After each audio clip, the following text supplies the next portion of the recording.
ఈరోజు మనం ఈ వీడియోలో ఆంధ్రప్రదేశ్ పునర్విభజన చట్టం 2014లో ఉన్నటువంటి వివిధ అంశాలను గురించి తెలుసుకుందాం.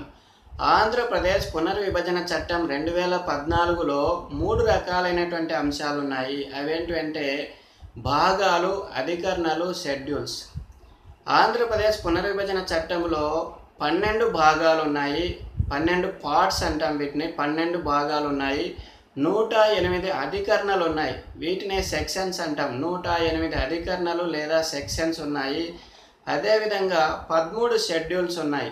ఈ విధంగా ఏర్పడినటువంటి ఆంధ్రప్రదేశ్ పునర్విభజన చట్టం 2014 అనేది 2014 జూన్ 2న అమల్లోకి రావడం జరిగింది. అందుకే దీన్ని 2014 జూన్ 2ను అపాయింటెడ్ డే అంటాం.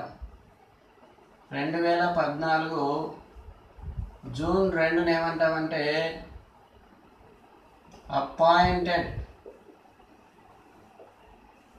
అపాయింటెడ్ డే అంటాం. విభజన దినము, విభజన జరిగినటువంటి దినము అపాయింటెడ్ డే అంటాం. 2014 జూన్ 2ను అపాయింటెడ్ డే అని అంటాం. ఇది ఆంధ్రప్రదేశ్ పునర్విభజన చట్టం, పునర్విభజన బిల్లు అనే దాన్ని 2013 డిసెంబర్ 30న ఆంధ్రప్రదేశ్ అసెంబ్లీ తిరస్కరించడం జరిగింది. అసెంబ్లీ తిరస్కరించిన తర్వాత కేంద్ర ప్రభుత్వం బిల్లుగా మార్చినటువంటి ఏకైక చట్టం ఇది. 2014 ఆంధ్రప్రదేశ్ పునర్విభజన చట్టం, ఆంధ్రప్రదేశ్ పునర్విభజన బిల్లు 2013 అనేది ఆంధ్రప్రదేశ్ అసెంబ్లీ తిరస్కరించింది.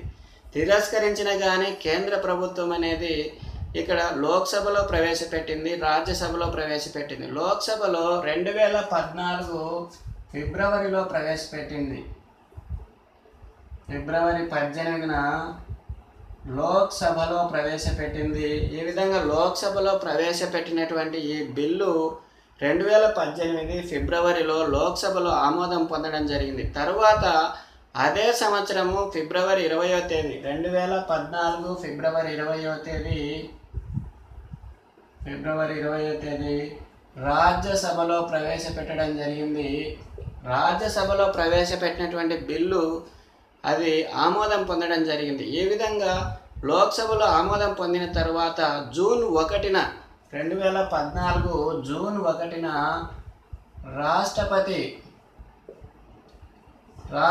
సంతకం జరిగింది. గజెట్ నోటిఫికేషన్ వచ్చింది. 2014 జూన్ 1న రాష్ట్రపతి ఆమోదం పొందిన తర్వాత గజెట్ నోటిఫికేషన్ విడుదల చేయడం జరిగింది. ఈ విధంగా 2013 ఆంధ్రప్రదేశ్ పునర్విభజన బిల్లు అనేది ఆంధ్రప్రదేశ్ పునర్విభజన చట్టం 2014గా రూపుదిద్దుకుంది. ఈ విధంగా ఏర్పడినటువంటి ఆంధ్రప్రదేశ్ రీఆర్గనైజేషన్ యాక్ట్ 2014లో ఏమున్నాయంటే 12 భాగాలు ఉన్నాయి. 12 భాగాలు ఉన్నాయి. అదేవిధంగా 108 అధికరణలు ఉన్నాయి. 108 అధికరణలు ఉన్నాయి. అదేవిధంగా 13 షెడ్యూల్స్ ఉన్నాయి. 13 షెడ్యూల్స్ ఉన్నాయి. ఇక్కడ 12 భాగాలు, వీటినే పార్ట్స్ అంటాము. అదేవిధంగా 108 అధికరణలు, 108 అధికరణలు ఉన్నాయి. వీటిని ఏమంటామంటే సెక్షన్స్ అంటాము. 108 సెక్షన్స్ ఉన్నాయి. 13 షెడ్యూల్స్ ఉన్నాయి. ఆంధ్రప్రదేశ్ రీఆర్గనైజేషన్ యాక్ట్, ఆంధ్రప్రదేశ్ పునర్వ్యవస్థీకరణ చట్టం 2014లో 12 భాగాలు ఉన్నాయి. 108 అధికరణలు లేదా సెక్షన్స్ ఉన్నాయి. 13 షెడ్యూల్స్ ఉన్నాయి. ఈ విధంగా ఉన్నాయి. ఇక్కడ చూడండి, మొట్టమొదట మనము 12 భాగాలను గురించి తెలుసుకుందాం. 12 భాగాల్లో ఏమున్నాయి? పార్ట్ 1లో ప్రవేశిక ఉంది. ఈ ప్రవేశికలో 1 నుంచి 2 అధికరణలు ఉన్నాయి. పార్ట్ 2లో ఏపీ రాష్ట్ర పునర్వ్యవస్థీకరణ 3 నుంచి 11 అధికరణలు ఉన్నాయి. పార్ట్ 3లో చట్టసభల్లో ప్రాతినిధ్యం, దీంట్లో 12 నుంచి 29 అధికరణలు ఉన్నాయి. పార్ట్ 4లో హైకోర్టు గురించి ఉంది. దీంట్లో 30 నుంచి 43 అధికరణలు ఉన్నాయి. పార్ట్ 5లో వ్యయ అధికారం, ఆదాయ పంపిణీ, దీంట్లో 44 నుంచి 46 వరకు అధికరణలు ఉన్నాయి. పార్ట్ 6లో ఆస్తులు, అప్పులు, పంపిణీ, దీంట్లో 47 నుంచి 67 వరకు అధికరణలు ఉన్నాయి. పార్ట్ 7లో కొన్ని కార్పొరేషన్లకు సంబంధించినటువంటి అంశాలు ఉన్నాయి. దీంట్లో 68 నుంచి 75 వరకు అధికరణలు ఉన్నాయి. పార్ట్ 8లో 8వ పార్ట్లో చూసినట్టయితే అఖిల భారత సర్వీసులు ఉన్నాయి. 76 నుంచి 83 వరకు ఉన్నాయి. పార్ట్ 9లో జలవనరుల యొక్క అభివృద్ధి 84 నుంచి 91 అధికరణలు ఉన్నాయి. పార్ట్ 10 అంటే 10వ భాగంలో మౌలిక వనరులు ప్రత్యేక ఆర్థిక చర్యలు ఉన్నాయి. ఇవి 92 నుంచి 94 వరకు ఉన్నాయి. పార్ట్ 11లో ఉన్నత విద్యావకాశాలు ఉన్నాయి. అదేవిధంగా పార్ట్ 12వ దాంట్లో న్యాయ సంబంధ నిబంధనలు ఉన్నాయి. దీంట్లో 96 నుంచి 108 అధికరణలు ఉన్నాయి. ఒకే ఒక అధికరణం ఉన్నది ఏంటంటే ఉన్నత విద్యావకాశాలు. 95వ అధికరణం ఒకటే దీంట్లో ఉంది. ఈ విధంగా 12 భాగాలు ఉన్నాయి. 12 భాగాలు, వీటినే 12 పార్ట్స్ అంటాం. ఈ విధంగా 12 భాగాలను మనం ఏ విధంగా గుర్తుపెట్టుకోవచ్చు అంటే బాగా గమనించండి. ప్రవాస ఆంధ్రుడు చట్టసభల్లో పోటీ చేయాలని అనుకున్నాడు. ప్రవాసాంధ్రుడు అంటే మన ఆంధ్రప్రదేశ్కు సంబంధించిన వాళ్ళు, విదేశాల్లో ఉన్నవాళ్ళు. విదేశాల్లో ఉన్నటువంటి ప్రవాస ఆంధ్రుడు ఏం చేశాడు? ప్రవాస ఆంధ్రుడు చట్టసభల్లో పోటీ చేయాలనుకున్నాడు. చట్టసభల్లో పోటీ చేయాలి అంటే ఏంటి? ఎమ్మెల్యే కానీ ఎంపీ కావాలని అనుకున్నాడు. అనుకుంటే ఏమైంది? హైకోర్టు అభ్యంతరం తెలిపింది. నువ్వు ఎంపీ ఎట్లా అవుతావయ్యా? ఆంధ్రప్రదేశ్ రాష్ట్రానికి సంబంధించిన వాని ఇతర దేశాల్లో ఉన్న ప్రవాసాంధ్రునిగా ఉన్నావు, నువ్వు ఎంపీగా ఎమ్మెల్యేగా ఎలా పోటీ చేస్తావు అని హైకోర్టు ప్రశ్నిస్తే అతను ఏం చేశాడు? హైకోర్టులో వ్యాజ్యం వేసి పోరాడడం మొదలుపెట్టాడు. పోరాడి వ్యయాన్ని ఉపయోగించాడు, అధికారాన్ని ఉపయోగించాడు, ఆదాయాన్ని ఉపయోగించాడు, ఆస్తులు అమ్ముకున్నాడు. ఎమ్మెల్యే ఎంపీ అయ్యేదానికి, ఈ హైకోర్టులో కేసు గెలిచేదానికి ఆస్తులు అమ్ముకున్నాడు, అప్పులు చేశాడు. అదేవిధంగా అప్పులు చేసి చివరకు కేసు గెలిచాడు. గెలిచిన తర్వాత కార్పొరేషన్లను అన్నింటినీ మెయింటైన్ చేసి అఖిల భారత సర్వీసులు ఉన్నారు కదా, ఐపీఎస్ ఐఏఎస్లను అందరినీ తన గుప్పిట్లోకి తీసుకొని గెలిచాడు. గెలిచిన తర్వాత జల వనరుల యొక్క అభివృద్ధి చేశాడు. మౌలిక వనరుల యొక్క అభివృద్ధి చేశాడు. విద్యావకాశాలను పెంపొందించాడు. న్యాయ సంబంధమైనటువంటి నిబంధనలన్నిటినీ పాటించాడు. ఈ విధంగా మనం గుర్తుపెట్టుకోవచ్చు. ప్రవాసాంధ్రుడు, ప్రవాస అంటే ప్రవేశిక, ఆంధ్రుడు అంటే ఆంధ్రప్రదేశ్ రాష్ట్ర పునర్వ్యవస్థీకరణ. చట్టసభలో ఎమ్మెల్యే ఎంపీగా పోటీ చేయాలని అనుకుంటే చట్టసభల్లో పోటీ చేసి ఎమ్మెల్యే ఎంపీ కావాలని అనుకుంటే హైకోర్టు ప్రశ్నించింది. హైకోర్టు ప్రశ్నిస్తే ఆయన ఏం చేశాడు? అధికారాన్ని, డబ్బును, ఆదాయాన్ని ఉపయోగించాడు, ఆస్తులు నమ్ముకున్నాడు, అప్పులు చేశాడు. తర్వాత కార్పొరేషన్లు అందరినీ మెయింటైన్ చేసి ఇక్కడ కేసు గెలిచాడు. కార్పొరేషన్లు మెయింటైన్ చేసి ఇక్కడ ఎమ్మెల్యే ఎంపీగా గెలవడం జరిగింది. అఖిల భారత సర్వీసులు ఐఏఎస్ ఐపీఎస్ అందరినీ తన గుప్పిట్లో పెట్టుకున్నాడు. జల మౌలిక వనరులను అభివృద్ధి చేశాడు. ఉన్నత విద్యావకాశాలు కల్పించాడు. న్యాయ సంబంధమైనటువంటి నిబంధనలు కూడా పాటించడం జరిగింది. ఈ విధంగా మనము గుర్తుపెట్టుకోవచ్చు. మొట్టమొదటి చూడండి, ప్రవాసాంధ్రుడు అంటే ప్రవేశిక. ఈ ప్రవేశికలో ఏమున్నాయి అంటే 1, 2 అధికరణలు ఉన్నాయి. ప్రవేశికలో ఏమున్నాయి? 1వ అధికరణ, 2వ అధికరణ అనేవి 2 ఉన్నాయి. ఇక్కడ 1వ అధికరణ ఏం తెలుపుతుంది అంటే చూడండి,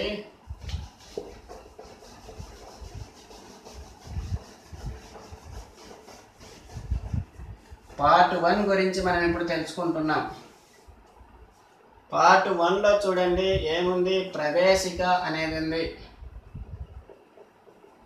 పార్ట్ 1లో 2 అధికరణలు ఉన్నాయి. అధికరణ 1, అధికరణ 2 అనేవి ఉన్నాయి.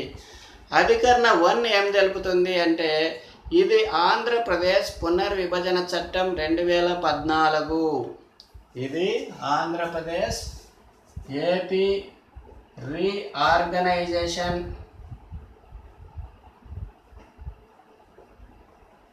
యాక్ట్ 2014 అని తెలుపుతుంది. 1వ అధికరణం ఏం తెలుపుతుంది అంటే ఇది ఏపీ రీఆర్గనైజేషన్ యాక్ట్ 2014కు సంబంధించినది అని తెలుపుతుంది. ఇక్కడ రెండవ అధికరణలో ఏముంది అంటే కనుక అపాయింట్మెంట్ డేట్ అంటే ఏమిటి? దీంట్లో అన్ని నిర్వచనాలు ఉన్నాయి. రెండవ అధికరణలో ఏమున్నాయి? నిర్వచనాలు ఉన్నాయి. ఈ నిర్వచనాలు ఏమేమి ఉన్నాయి అంటే అపాయింట్మెంట్ డేట్ అంటే ఏమిటి? అపాయింట్మెంట్ డేట్ అంటే ఏంటి? విభజన తేదీ. విభజన తేదీ అంటే రాష్ట్ర విభజన జరిగినటువంటి తేదీ. అంటే ఏ రోజు నుంచి అయితే ఈ చట్టం అనేది అమల్లోకి వస్తుందో ఆ తేదీని, విభజించబడినటువంటి తేదీని విభజన తేదీ అంటాం. అదేవిధంగా ఆర్టికల్ అంటే ఏమిటి? రాజ్యాంగ అసెంబ్లీ నియోజకవర్గం అంటే ఏమిటి? శాసన మండలి అంటే ఏమిటి? పార్లమెంట్ అంటే ఏమిటి? ఈ నిర్వచనాలన్నీ అధికరణ 2లో ఉన్నాయి. ఎలక్షన్ కమిషన్ అంటే ఏమిటి? ఎలక్షన్ కమిషన్ అంటే ఏంటి? అధికరణ ఆర్టికల్ 324 ప్రకారం రాజ్యాంగం ప్రకారం ఏర్పడినటువంటి స్వయం ప్రతిపత్తి సంస్థను ఏమంటామంటే ఎలక్షన్ కమిషన్ అంటాము. ప్రస్తుత ఆంధ్రప్రదేశ్ అంటే ఏంటి? తర్వాత ఏర్పడబోయే రాష్ట్రం ఏంటి? ఎగ్జిస్టింగ్ స్టేటు, సక్సెసార్ స్టేటు అని 2 ఉన్నాయి. ఎగ్జిస్టింగ్ స్టేట్ అంటే ప్రస్తుతం ఉన్నటువంటి స్టేట్ ఏంటి? అదేవిధంగా సక్సెసార్ స్టేట్ ఏంటి? ఎగ్జిస్టింగ్ స్టేట్ అంటే ఏపీ, ఆంధ్రప్రదేశ్. సక్సెసార్ స్టేట్ అంటే ఏంటి? టిఎస్, తెలంగాణ. దీంట్లో ఈ నిర్వచనాలన్నీ ఉన్నాయి. అపాయింట్మెంట్ డేట్ అంటే ఏమిటి? ఆర్టికల్ అంటే ఏమిటి? అసెంబ్లీ నియోజకవర్గం అంటే ఏమిటి?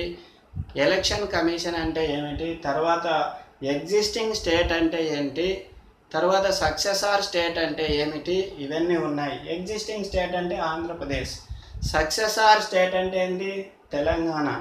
ఇక్కడ జనాభా నిష్పత్తిని కూడా దీంట్లో వివరించడం జరిగింది. జనాభా నిష్పత్తి అనేది 58.32:41.68.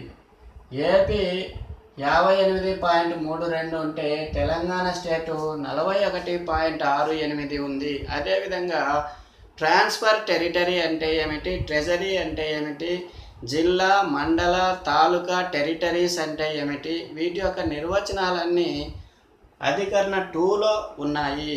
ఇక్కడ చూడండి, పార్ట్ 1లో ప్రవేశిక ఉంది. ప్రవేశికలో ఏమున్నాయి? 2 అధికరణలు ఉన్నాయి. మొదటి అధికరణ ఏం తెలుపుతుంది? మొదటి అధికరణ ఆంధ్రప్రదేశ్, ఇది ఆంధ్రప్రదేశ్ రీఆర్గనైజేషన్ యాక్ట్ 2014కు చెందుతుంది అని చెప్తుంది. రెండవ అధికరణ ఏం చెప్తుంది? నిర్వచనాలు ఉన్నాయి. నిర్వచనాలు అంటే ఏంటి? ఇవి అపాయింట్మెంట్ డేట్, విభజన తేదీ అంటే ఏమిటి? ఆర్టికల్ అంటే ఏమిటి? అసెంబ్లీ నియోజకవర్గం అంటే ఏమిటి? శాసన మండలి, పార్లమెంట్ అంటే ఏమిటి? ఎలక్షన్ కమిషన్ అంటే ఏమిటి? ప్రస్తుత ఎగ్జిస్టింగ్ స్టేట్ అంటే ఏమిటి? సక్సెసార్ స్టేట్ అంటే ఏమిటి? ఈ విధంగా జనాభా నిష్పత్తి 58.32 ఆంధ్రప్రదేశ్ ఉంటే తెలంగాణ 41.68 జనాభా నిష్పత్తిని కూడా దీంట్లో వివరించడం జరిగింది. ట్రాన్స్ఫర్ ఆఫ్ టెరిటరీ అంటే ఏమిటి? ట్రెజరీ అంటే ఏమిటి? జిల్లా, మండల, టెరిటోరియల్ కాన్స్టిట్యుయెన్సీస్ అంటే ఏమిటి? ఇవన్నీ నిర్వచనాలకు సంబంధించినటువంటి అంశాలన్నీ రెండవ అధికరణలో ఉన్నాయి. నెక్స్ట్ మనం ఇప్పుడు పార్ట్ 2 గురించి తెలుసుకుందాం. పార్ట్ 2లో ఏముంది చూడండి, ఆంధ్రప్రదేశ్ రాష్ట్ర పునర్వ్యవస్థీకరణ అని ఉంది. ఆంధ్రప్రదేశ్ రాష్ట్ర పునర్వ్యవస్థీకరణలో 3 నుంచి 11 అధికరణల వరకు ఉన్నాయి. మూడవ అధికరణం నుంచి 11వ అధికరణం వరకు ఉన్నాయి. పార్ట్ 2లో 3వ అధికరణం నుంచి 11వ అధికరణం వరకు ఉన్నాయి. ఇక్కడ చూడండి, 3వ అధికరణ ఏం తెలుపుతుంది, 4వ అధికరణ ఏం తెలుపుతుంది అంటే తెలంగాణలో ఉన్నటువంటి జిల్లాలు,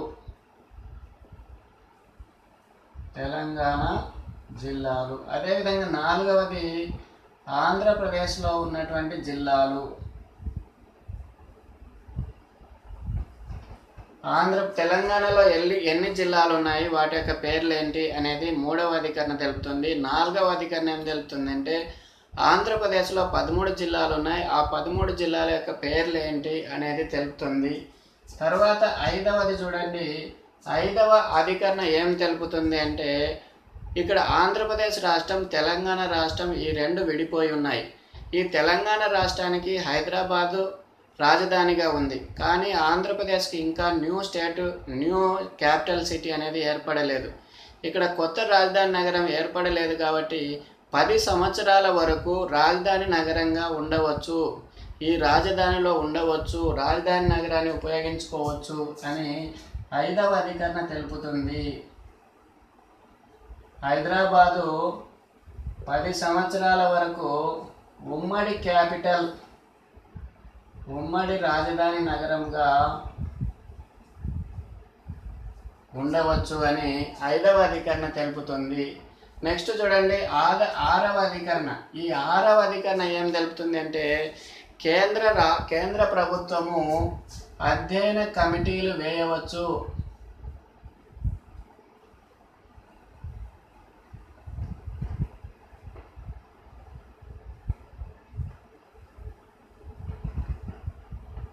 అధ్యయన కమిటీలను వేయవచ్చు. ఆరవ అధికరణ ప్రకారం కేంద్ర ప్రభుత్వం అనేది అధ్యయన కమిటీలు వేయవచ్చు. ఈ రాష్ట్ర విభజన తర్వాత కొన్ని సమస్యలు ఏర్పడవచ్చు, ఆ సమస్యలను పరిష్కరించే దానికోసము కేంద్ర ప్రభుత్వం అధ్యయన కమిటీలను ఆరవ అధికరణ ద్వారా వేయవచ్చు. నెక్స్ట్ ఏడవ చూడండి, ఉమ్మడి గవర్నర్. ఆంధ్రప్రదేశ్ రాష్ట్రానికి కొత్తగా ఏర్పడినటువంటి తెలంగాణ రాష్ట్రానికి ఇద్దరికి ఉమ్మడి గవర్నర్ ఉండాలి అనేది ఏడవ అధికరణ తెలుపుతుంది. ఉమ్మడి గవర్నరు ఉంటాడు అని తెలుపుతుంది. నెక్స్ట్ ఎనిమిదవ అధికరణ ఏం తెలుపుతుంది అంటే అధికరణ 8. ఈ ఎనిమిదవ అధికరణ ఏం తెలుపుతుంది అంటే ఉమ్మడి గవర్నరు ప్రజల యొక్క రక్షణ బాధ్యతను చూడాలి. ప్రజల యొక్క రక్షణ బాధ్యతను ఎవరు చూడాలి అంటే governor. Law and order situation అనేది గవర్నర్ చూసుకోవాలి అని 8వ అధికరణ తెలుపుతుంది. నెక్స్ట్ చూడండి 9వ అధికరణ, కేంద్ర ప్రభుత్వం సహాయం చేయవచ్చు. కేంద్ర ప్రభుత్వం సహాయం చేయవచ్చని 9వ అధికరణ తెలుపుతుంది. నెక్స్ట్ చూడండి 10వ అధికరణలో ఫస్ట్ షెడ్యూలు, సెకండ్ షెడ్యూల్కి సంబంధించినటువంటి స్టేట్స్కు సంబంధించినటువంటి ఫస్ట్ షెడ్యూలు, సెకండ్ షెడ్యూలు ఈ రెండు 10వ అధికరణలో చేర్చడం జరిగింది. సెకండ్ షెడ్యూల్ ఈ రెండు 10వ అధికరణలో ఉంచడం జరిగింది. 11వ అధికరణలో చూసినట్టయితే అపాయింటెడ్ డే తర్వాత తెలంగాణ కానీ ఆంధ్రప్రదేశ్ రాష్ట్రాన్ని కానీ ఈ రెండు రాష్ట్రాలు వాటికి సంబంధించినటువంటి జిల్లాల టెరిటోరియల్స్, అదేవిధంగా కాన్స్టిట్యుయెన్సీసు, ఈ పార్లమెంటు కాన్స్టిట్యుయెన్సీసు వీటిని మార్చుకునేటువంటి హక్కు ఉంది అని 11వ అధికరణ తెలుపుతుంది. 11వ అధికరణ ఏం తెలుపుతుంది అంటే జిల్లాలను మార్చుకోవచ్చు, జిల్లాల బౌండరీలు మార్చుకోవచ్చు. అదేవిధంగా నియోజకవర్గాలను కొత్తగా ఏర్పాటు చేసుకోవచ్చు అని ఈ అధికరణ 11 అనేది తెలుపుతుంది. ఈ విధంగా పార్ట్ 2లో 3వ అధికరణ నుంచి 11వ అధికరణ వరకు ఉన్నాయి. ఇక్కడ 3, 4 అధికరణలో జిల్లాల గురించి తెలుపుతుంది. 3వ అధికరణ తెలంగాణలో ఉన్నటువంటి జిల్లాలు వాటి యొక్క పేర్లు, 4వ అధికరణ ఆంధ్రప్రదేశ్లో ఉన్నటువంటి జిల్లాలు వాటి యొక్క పేర్లను తెలిపితే 5వ అధికరణ ఏం తెలుపుతుంది అంటే హైదరాబాద్ అనేది రెండు రాష్ట్రాలకు 10 సంవత్సరాల పాటు ఉమ్మడి రాజధానిగా ఉండాలి అని 5వ అధికరణ తెలుపుతుంది. నెక్స్ట్ 6వ అధికరణ ఏం తెలుపుతుంది అంటే కేంద్ర ప్రభుత్వం అధ్యయన కమిటీలను వేయవచ్చు అని చెప్తుంది. 7వ అధికరణ ఉమ్మడి గవర్నర్ ఉంటాడని తెలుపుతుంది, అంటే రెండు రాష్ట్రాలకు ఉమ్మడి గవర్నర్ను ఉండవచ్చు అని చెప్తుంది. 8వ అధికరణ ప్రజల సంరక్షణ, లా అండ్ ఆర్డర్ అనేది గవర్నర్ చేతిలో ఉండాలి అని చెప్తుంది. 9వ అధికరణ కేంద్ర ప్రభుత్వం సహాయ సహకారాలు అందిస్తుంది. ఈ రాష్ట్రాలు ఇప్పటితో కాదు, తర్వాత కేంద్ర ప్రభుత్వం ఈ రెండు రాష్ట్రాలకు సహాయ సహకారాలు నిధుల్లో అయితేనేమి ఇతర విషయాల్లో అయితేనేమి సహాయ సహకారాలు అందిస్తుంది అని 9వ అధికరణ తెలుపుతుంది. 10వ అధికరణలో స్టేట్స్ గురించి ఉన్నటువంటి 1వ షెడ్యూలు 2వ షెడ్యూలు ఈ రెండు పొందుపరచడం జరిగింది. 11వ అధికరణలో జిల్లాలు నియోజకవర్గాలను అంటే అపాయింటెడ్ డే తర్వాత జిల్లాలు నియోజకవర్గాల యొక్క బౌండరీలను మార్చుకునేటువంటి హక్కు ఆయా రాష్ట్రాలకు ఉంటుంది. తెలంగాణ స్టేట్లో అయితే తెలంగాణ స్టేట్కు, ఆంధ్రప్రదేశ్లో అయితే ఆంధ్రప్రదేశ్ స్టేట్కు బౌండరీస్ను మార్చుకునేటువంటి హక్కు ఉంటుంది అని 11వ అధికరణ తెలుపుతుంది. మై డియర్ ఫ్రెండ్స్, ఈ వీడియో కనుక మీకు నచ్చినట్లయితే షేర్ చేయండి, లైక్ చేయండి. మరిన్ని అప్డేట్స్ కోసం మా ఛానల్ని సబ్స్క్రైబ్ చేసుకోవడం మర్చిపోవద్దండి. Thank you very much. All the best.